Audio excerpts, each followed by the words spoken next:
Olá, o nosso vídeo já vai começar, mas antes se inscreva no canal e ative as notificações. Abra sua Bíblia comigo em 1 Coríntios 11, por favor. Eu quero expor esse texto hoje à noite, muito importante. 1 Coríntios capítulo 11, eu quero ler com vocês dos versículos 17 até o 34, por favor. Não sei quanto tempo vamos, mas vamos gastar alguns minutos aqui na exposição desse texto, muito importante para nós como igreja de Deus hoje. 1 Coríntios 11, a partir do versículo 17, diz assim: Nisto, porém, vos prescrevo, não vos louvo, porquanto vos ajuntais não para melhor, e sim para pior. Porque antes de tudo estou informado haver divisões entre vós, quando vos reunis na igreja. E eu em parte o creio, porque até mesmo importa que haja partidos entre vós, para que também os aprovados se tornem conhecidos em vosso meio. Quando, pois, vos reunis no mesmo lugar, não é a ceia do Senhor que comeis, porque ao comerdes, cada um toma antecipadamente a sua própria ceia, e há quem tenha fome, e ao passo que há também quem se embriague. Não tendes porventura casas onde comer e beber? Ou menosprezais a igreja de Deus e envergonhais o que nada tem? Que vos direi? Louvar-vos-ei? Nisto certamente não vos louvo. Porque eu recebi do Senhor o que também vos entreguei, que o Senhor Jesus, na noite em que foi traído, tomou o pão, e tendo dado graças, o partiu e disse: Isso é o meu corpo que é dado por vós, fazei isso em memória de mim. Por semelhante modo, depois de haver ceado, tomou também o cálice, dizendo: Este cálice é a nova aliança do meu sangue, fazei isso todas as vezes que o beberdes, em memória de mim. Porque todas as vezes que comerdes este pão e beberdes o cálice, anunciais a morte do Senhor até que Ele venha. Por isso, aquele que comer o pão ou beber do cálice do Senhor indignamente, será réu do corpo e do sangue do Senhor. Examine-se, pois, o homem a si mesmo, e assim coma do pão e beba do cálice. Pois quem come e bebe sem discernir o corpo, come e bebe juízo para si.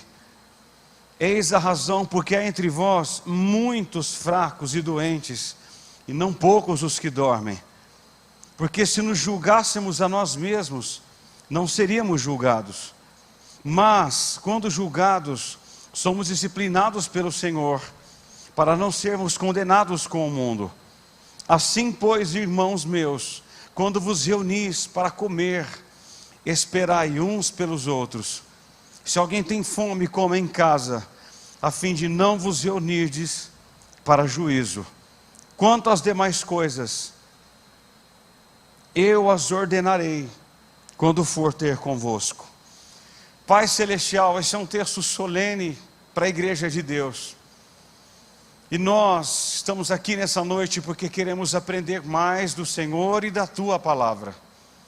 Abra os nossos olhos aqui sobre a importância do ato da ceia, o qual importante isso é para nós. Abençoa os que estão aqui e os que me assistem, que seja um tempo importante para nós nessa noite. Eu oro e eu te dou graças em Cristo Jesus. Amém. Amém.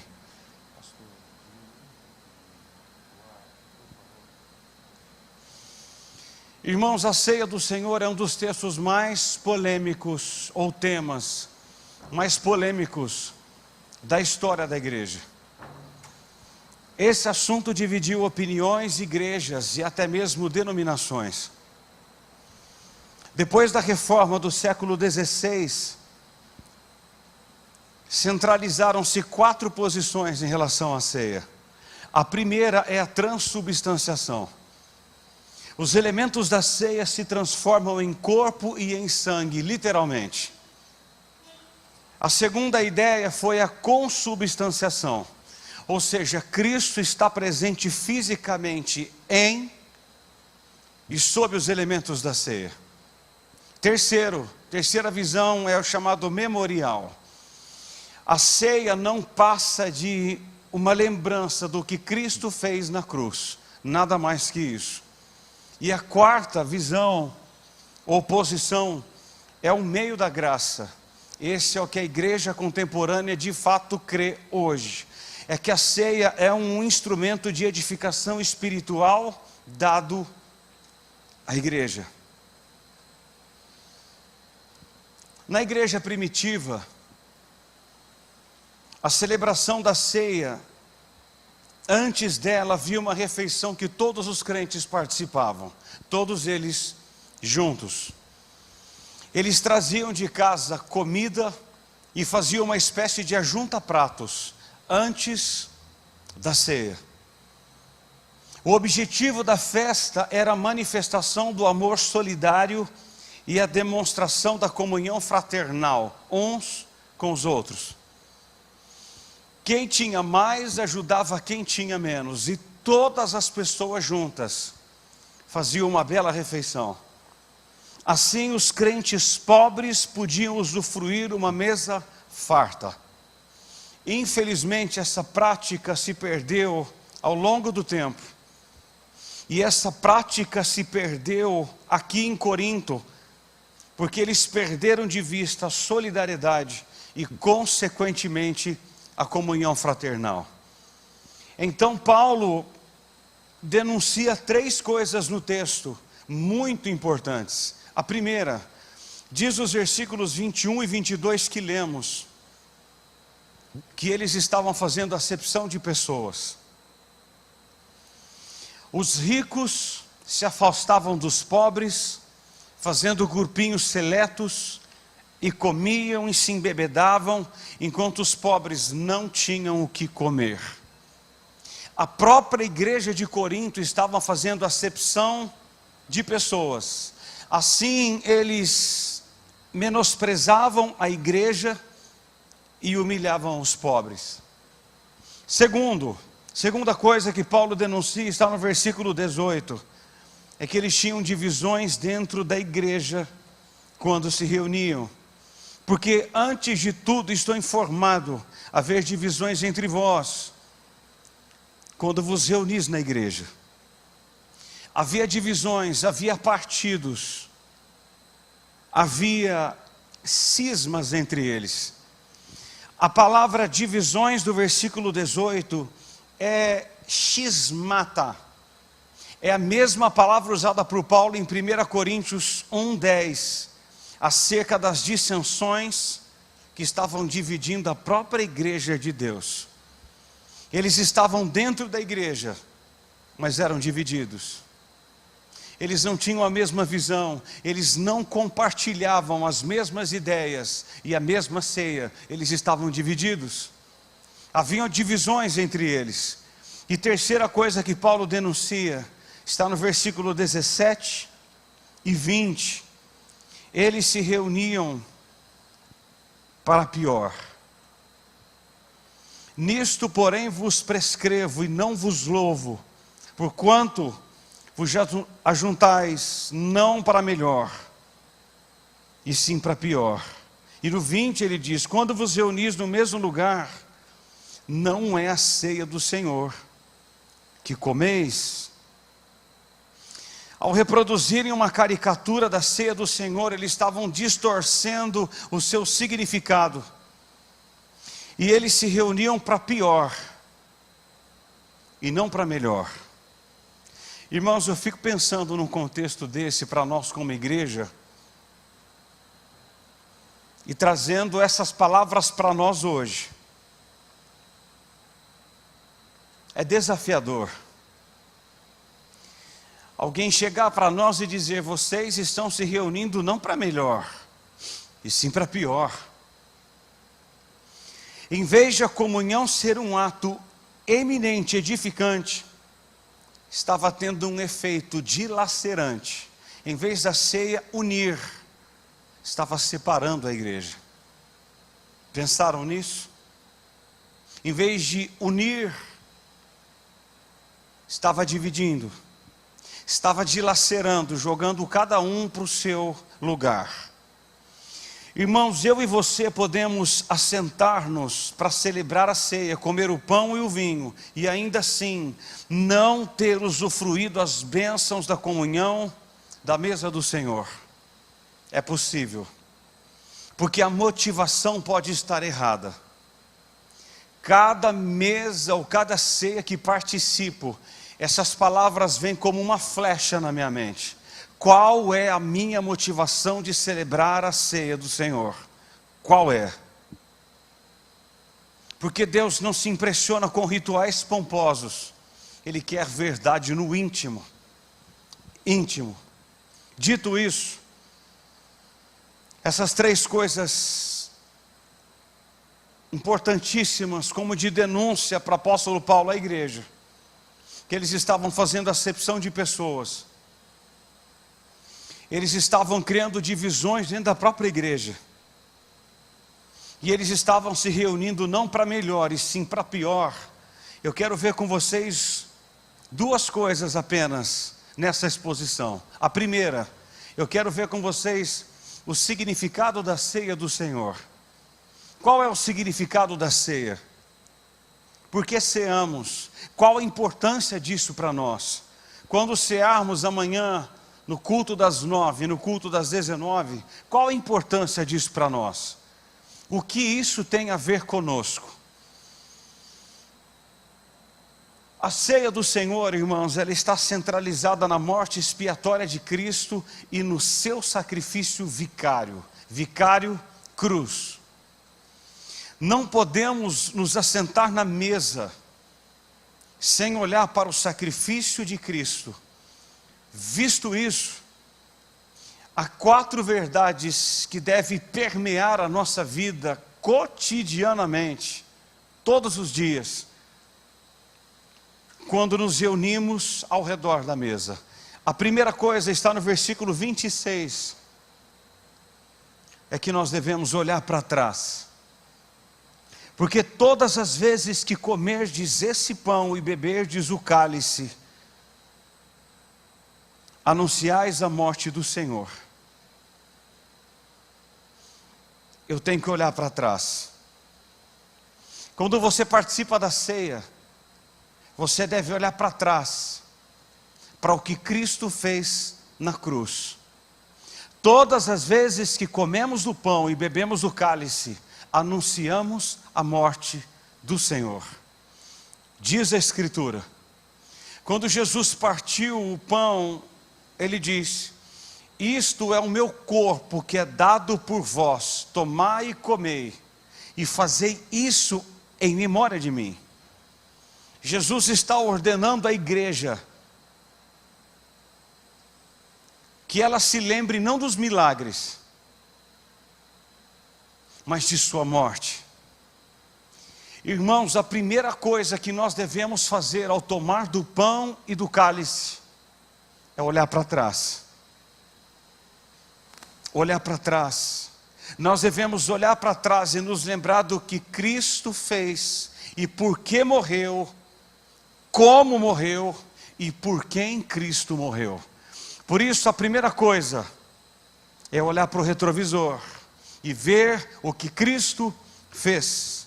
Segunda coisa que devemos fazer é olhar para frente. Por que para frente? Diz o versículo 26, até que Ele venha. Se nós olhamos para trás, para o que Ele fez, Paulo diz agora que nós devemos olhar para frente, até que Ele venha. Quem participa da ceia olha para trás, mas também olha para frente. Porque a ceia do Senhor, irmãos, ela aponta para a segunda vinda de Cristo. Até que Ele venha. Até que Ele venha. Há um clima de expectativa em torno da celebração da ceia do Senhor. A segunda vinda de Cristo é a grande esperança do cristão num mundo onde o mal tem feito tantos estragos. Tantos estragos. Atrás aponta para a morte, para frente aponta para a sua volta. E louvado seja Deus pela sua volta. Primeiro, olha para trás. Segundo, olha para frente. Terceiro, nós devemos olhar para dentro. Olha o versículo 28. Examine-se, pois, o homem a si mesmo. Examine-se, pois, o homem a si mesmo, e assim coma do pão e beba do cálice. Quando celebramos a ceia, nós olhamos para trás, depois olhamos para frente, e também olhamos para dentro, para nós, para cada um de nós. Quando olhamos para a ceia, eu não olho para o irmão, eu não olho para o outro. Aqui eu preciso olhar para dentro. Eu preciso examinar a minha própria vida e não ser o juiz do outro. Em vez de examinar e julgar a vida alheia, Paulo diz: volte às baterias para você mesmo. Olha para dentro. Examine-se a si mesmo, julgue-se a si mesmo, investigue o seu coração e analise a sua própria vida. É digno de nota, irmãos, observar que Paulo diz: examine-se o homem a si mesmo e coma. Paulo não diz: examine-se o homem a si mesmo e deixe de comer. Preste atenção em algo aqui. Se você guardar essa frase, para mim está ótimo.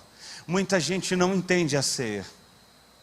Infelizmente, esse é um texto de domingo à noite para todo mundo ouvir. Todo mundo ouvir.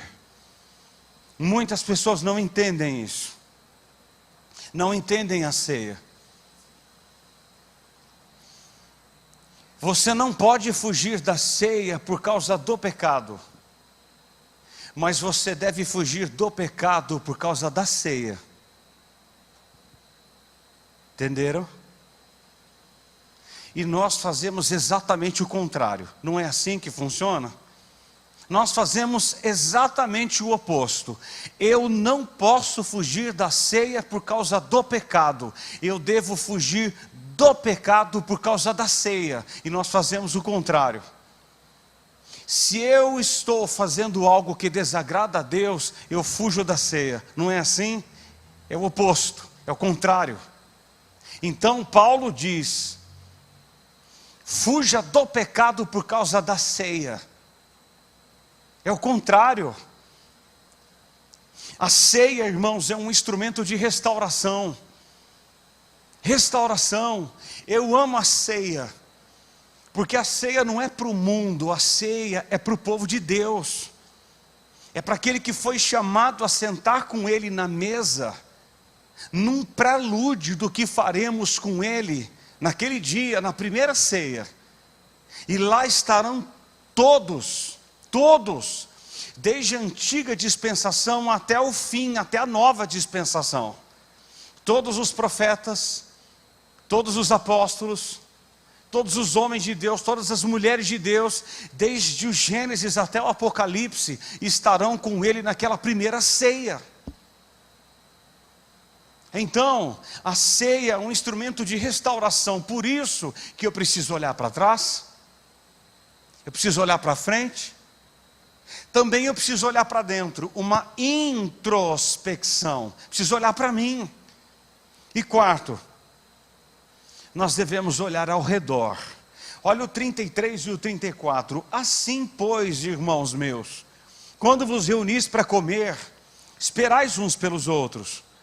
Se alguém tem fome, come em casa, a fim de não vos reunirdes para juízo. Quanto às demais coisas, eu as ordenarei quando for ter convosco. Notem uma coisa.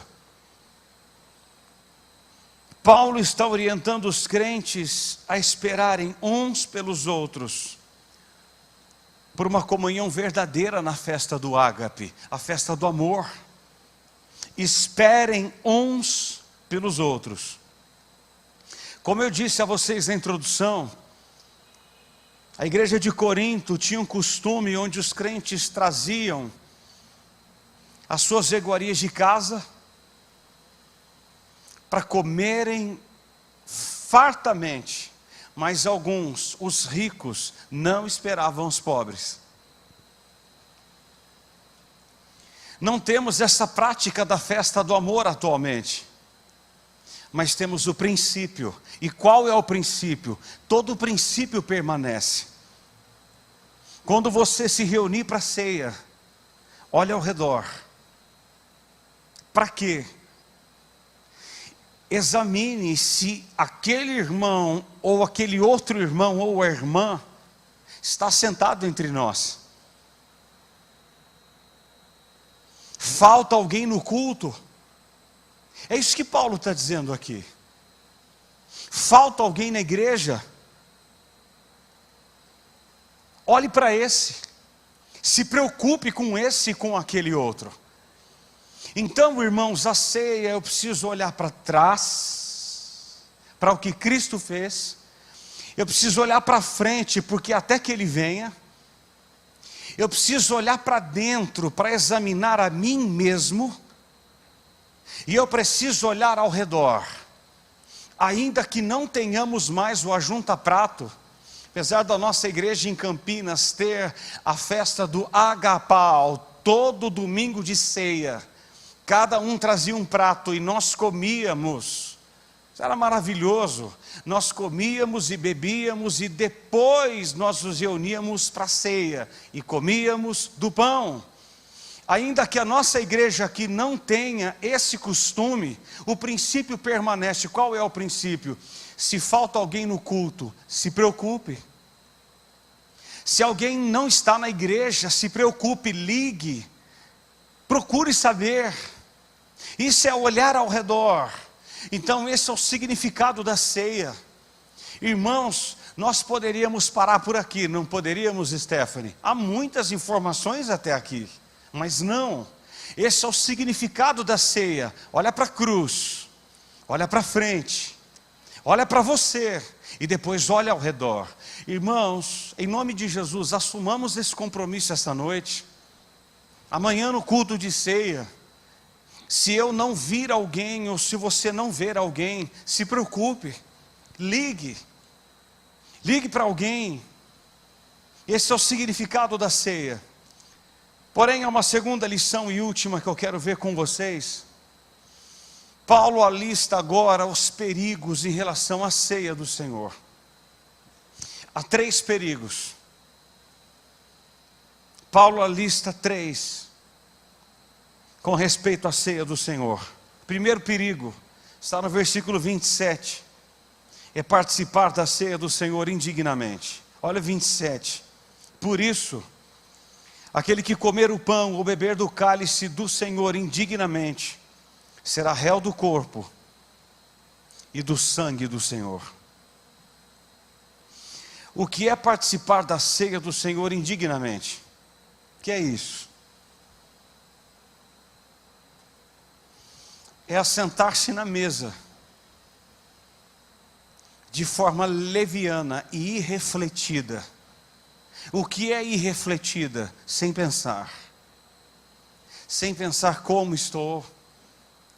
Sem pensar a vida que eu tenho vivido. O que é leviana? É viver de qualquer forma. É ter uma vida que não agrada a Deus durante a semana.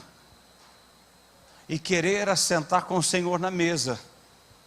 Sem refletir. Sem pensar. Precisamos discernir o que Cristo fez por nós na cruz. Precisamos fazer isso no momento de ceia. Por isso, vocês que estão aqui sabem que para mim, a mensagem da ceia, apesar de ser o Evangelho de Cristo, não pode ser qualquer mensagem. Porque a mensagem do culto de ceia precisa nos fazer refletir sobre o que estamos fazendo. Então, nós não podemos participar da ceia hospedando o pecado no coração.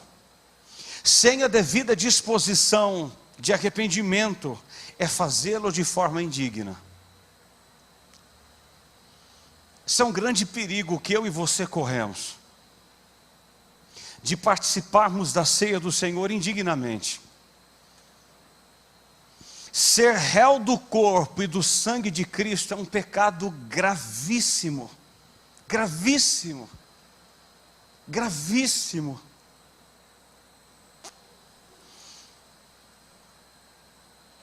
Paulo está dizendo que tornar-se réu do corpo e do sangue de Cristo é tornar-se culpado de derramar o sangue de Cristo na cruz.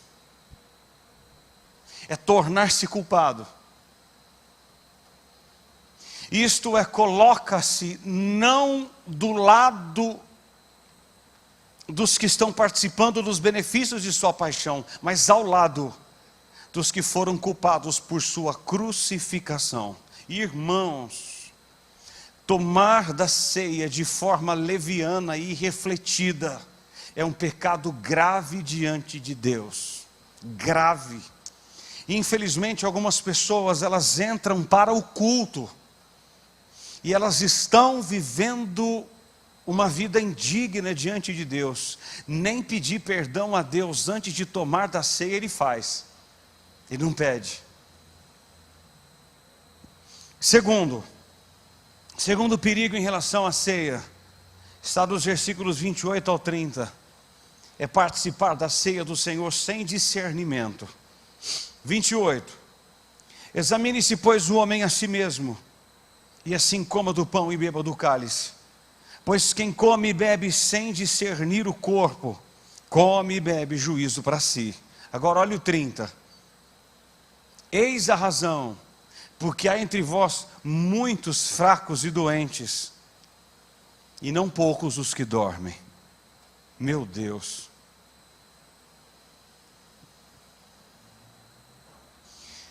Discernir o quê? O corpo. Que corpo? Pense nisso. Paulo diz aqui, discernir o corpo. Que corpo? Paulo está falando de dois corpos aqui. O primeiro é o corpo físico de Cristo. É aquele mesmo corpo que foi transpassado na cruz, ou traspassado na cruz. Contudo, há outro corpo que precisa ser discernido. É o corpo místico de Cristo. E qual é o corpo místico de Cristo? A igreja. A igreja. Preste atenção em algo aqui. Quando você vem para a ceia, mas menospreza o seu irmão, e você está fazendo acepção de pessoas como a igreja de Corinto fazia, ou nutrindo mágoa em seu coração, você está participando da ceia sem discernir o corpo. Sem discernir. E se você participa da ceia sem discernir o corpo, você está participando de forma indigna. E qual é o resultado? O resultado é devastador. É preocupante. O resultado é que um pecado espiritual produz consequências físicas. Irmãos, por favor, escutem isso, você que está em casa e me assiste. Quais são as consequências de um pecado espiritual? Está no versículo 30, os 3. O que está lá? Fraqueza, doença e morte. Fracos, doentes e não poucos os que dormem. A palavra dormir aqui no grego não é a palavra sonolência, de desperta tu que dormes, de Efésios 5,14. Não é. A palavra dormir aqui no grego é já estar morto. Não é dormir, não é estar com sono, viver com sono. Não. Pecados espirituais produzem consequências físicas. Não sei se você sabia disso, se não, sabe agora. Há muitas pessoas doentes, escute isso por favor. Há muita gente doente. Uma coisa só, porque não libera perdão. Ela está doente. Físico, consequências no corpo. Há muitas pessoas com problemas espirituais, com consequentes doenças físicas. Amargura produz doença física. Males espirituais podem produzir resultados físicos. A razão da má saúde, até mesmo de morte de alguns crentes de Corinto, é que a igreja estava bebendo juízo para si. E eles estavam fracos, doentes, e alguns já haviam morrido. Irmãos, eu vou dizer uma coisa para vocês sem medo de errar. Louvado seja Deus que está aqui na Escritura. Há muita fraqueza espiritual. Há muita fraqueza no corpo de doenças. Porque nós estamos comendo e bebendo juízo para nós mesmos.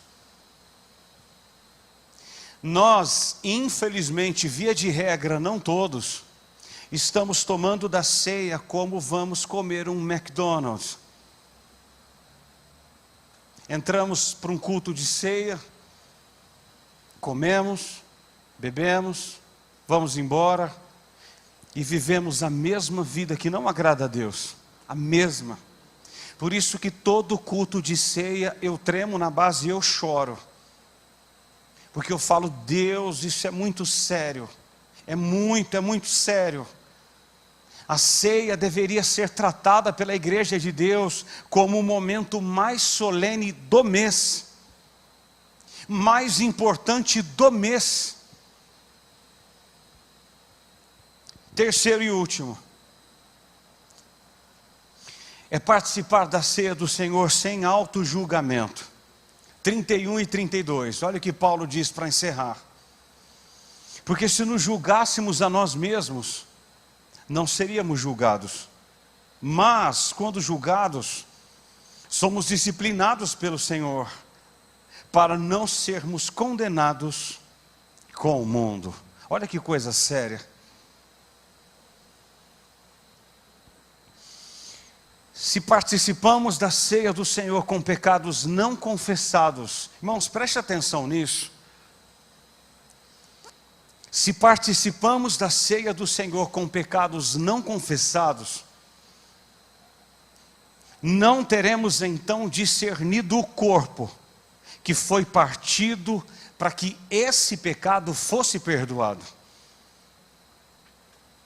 Não podemos ser condescendentes com os nossos próprios erros, diz Paulo. Se eu sei que eu estou em pecado, eu preciso pedir perdão a Deus e tomar a ceia. Eu não posso ser condescendente com o meu erro.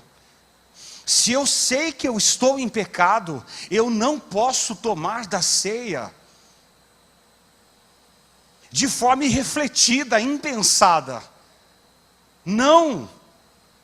Paulo diz que eu não posso participar da ceia sem auto-julgamento. Precisamos enfrentar a nós mesmos. Porque se você não julgar a si mesmo, você vai ser condenado com o mundo, diz Paulo. Eu serei condenado com o mundo. A celebração da ceia é um momento de autoconfronto. Autoconfronto. Autoconfronto, irmãos. Eu falava com um amigo hoje, do que eu ia ministrar de uma igreja de um amigo em Campinas. E ele me disse algo muito verdadeiro. Eu creio que mensagens assim deveriam ser ministradas na igreja pelo menos uma vez a cada 2 meses, para entendermos a seriedade da ceia, a seriedade do que vamos fazer amanhã às 9 e às 19.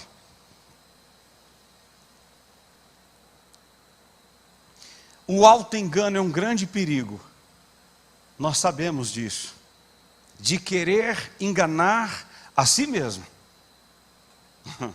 Isso é um grande perigo.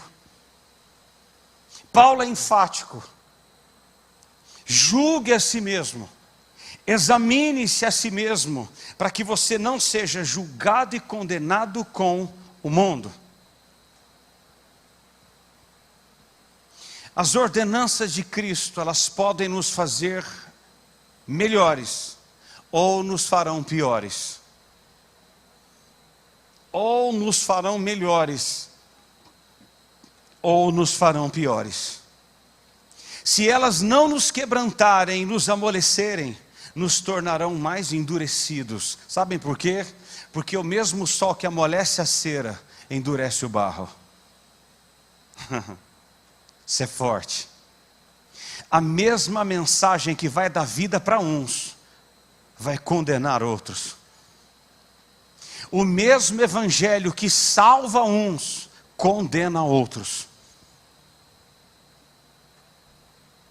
Quando você julga a si mesmo, é disciplinado por Deus, e a disciplina de Deus traz salvação, cura e vida.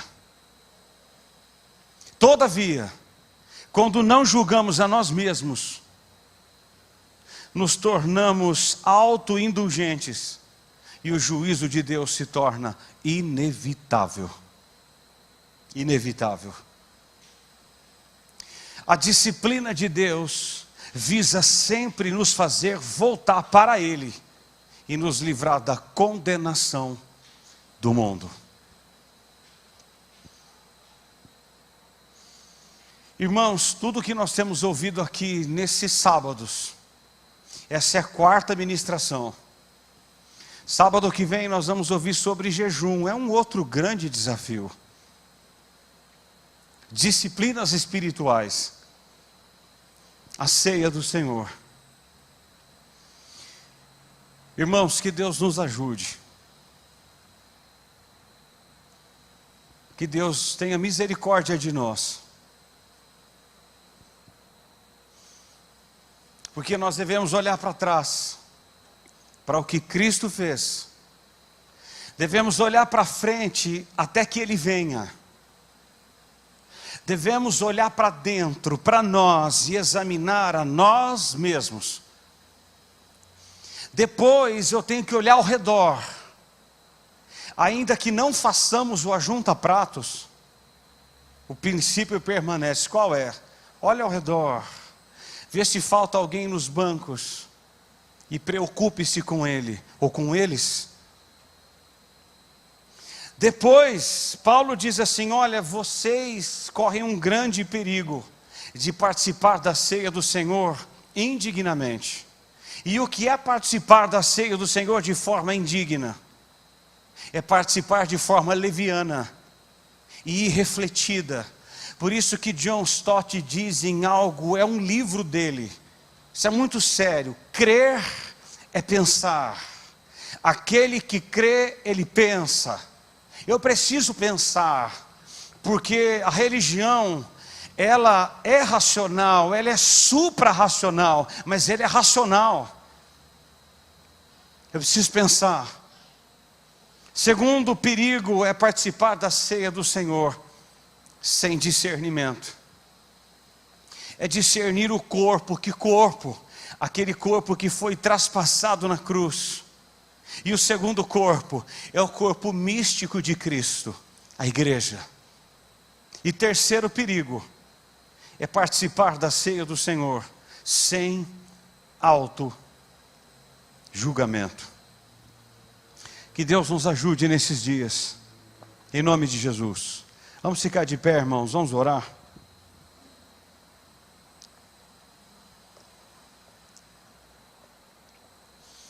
Senhor nosso Deus, nós somos gratos a Ti por esse tempo que tivemos de louvor,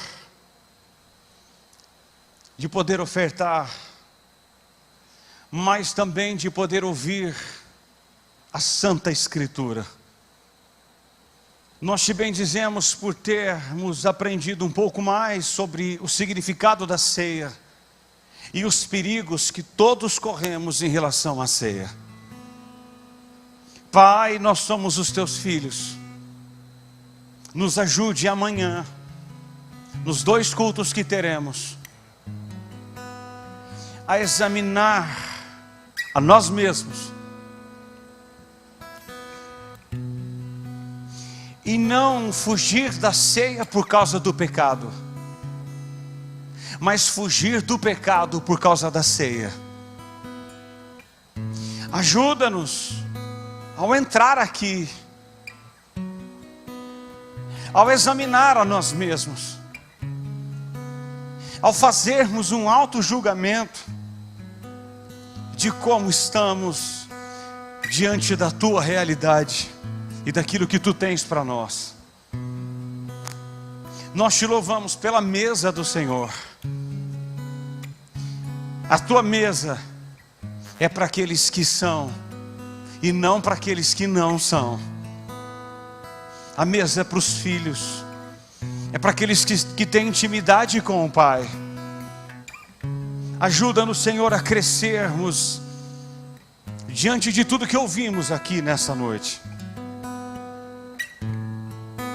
Nós te bendizemos porque um dia